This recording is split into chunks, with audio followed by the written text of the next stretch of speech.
Hai, selamat datang di channel Dapat Kamera, dan kali ini kita mau review lensa Sony dan Sigma dengan fokal yang 35mm dan bukaan f1.4. So, buat kalian yang belum subscribe, jangan lupa subscribe dan aktifkan tombol notifikasinya.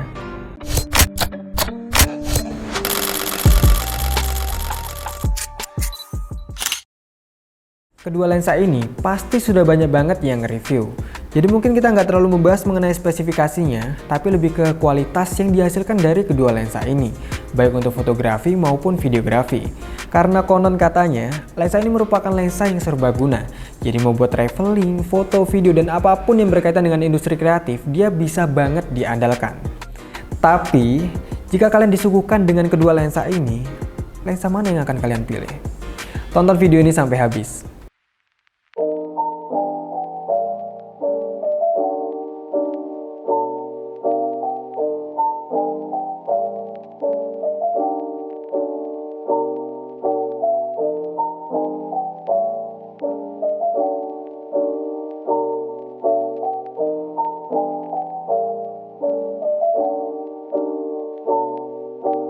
Jadi kedua lensa ini sebenarnya merupakan lensa fix dengan fokal yang 35mm dan bukaan hingga 1.4. Dan lensa yang saya review kali ini merupakan lensa dengan mounting Sony. Karena bukaan diafragmanya hingga 1.4, pastinya bakalan bokeh banget dan cahaya yang masuk pun tentunya cukup banyak. Oke, yang pertama dari bodinya, lensa Sony 35mm ini sudah dilindungi dengan weather sealing. Jadi udah siap tempur banget. Dan yang unik dari lensa ini, dia memiliki ring diafragma pada lensa. Dan ada tuas klik on off untuk mengatur bukaan lensa dengan mulus. Biasanya tuas ini di-on-kan untuk keperluan fotografi dan di-off-kan untuk kebutuhan videografi. Sedangkan lensa Sigma 35mm belum ada weather sealingnya. Namun untuk desain fisiknya dia menggunakan bahan thermally stable composite yang udah siap banget untuk dipakai di berbagai kondisi. Dan terdapat parameter fokus yang dapat dilihat pada bagian atas lensanya. Kedua lensa ini pada dasarnya dikhususkan untuk kamera full frame. Jadi kalau kalian gunakan pada kamera APS-C, mungkin akan ada sedikit perubahan pada focal length-nya. Mungkin akan jadi sekitar 52 mm.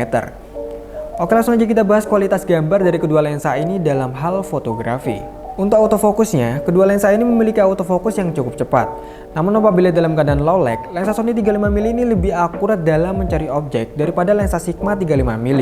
Bisa kalian lihat, ketika dalam keadaan low lag, lensa Sigma ini terkadang agak kesusahan dalam mencari objek daripada lensa Sony 35mm. Kadang fokusnya akurat, kadang malah fokus pada objek di sekitarnya.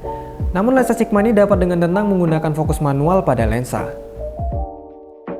Tapi overall dengan perbandingan harga yang sekitar 3 jutaan ini, kebanyakan fotografer lebih memilih lensa Sigma 35mm karena selain harganya lebih murah dan tidak terlalu banyak perbedaan yang cukup signifikan.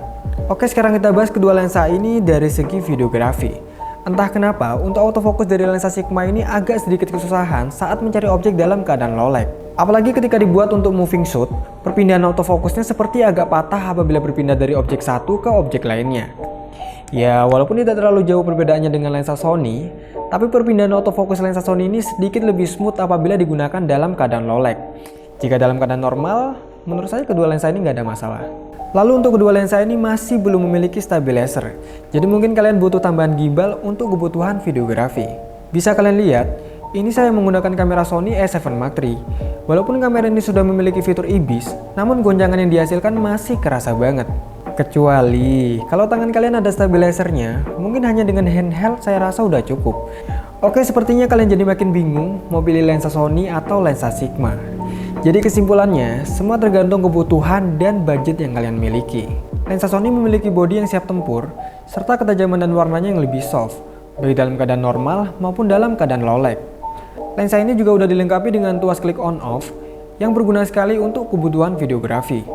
Sedangkan lensa Sigma 35mm overall nggak jauh beda. Warna yang dihasilkan juga lebih akurat dan kontras, serta memiliki harga yang lebih murah daripada lensa Sony 35mm. Untuk kebutuhan foto dan video, saya rasa lensa ini udah siap untuk dibawa kemanapun. Thank you udah nonton video ini sampai habis. Kalau kalian suka dengan konten ini, jangan lupa like dan subscribe. Kalau kalian ada pertanyaan atau pendapat lain, bisa langsung lempar di kolom komentar. Dan kalau kalian lagi cari kamera atau lensa, mau yang baru atau second, bisa banget langsung aja follow Instagram kita di depotkamera.com. Saya Rizky dari Depot Kamera, sampai ketemu di konten berikutnya.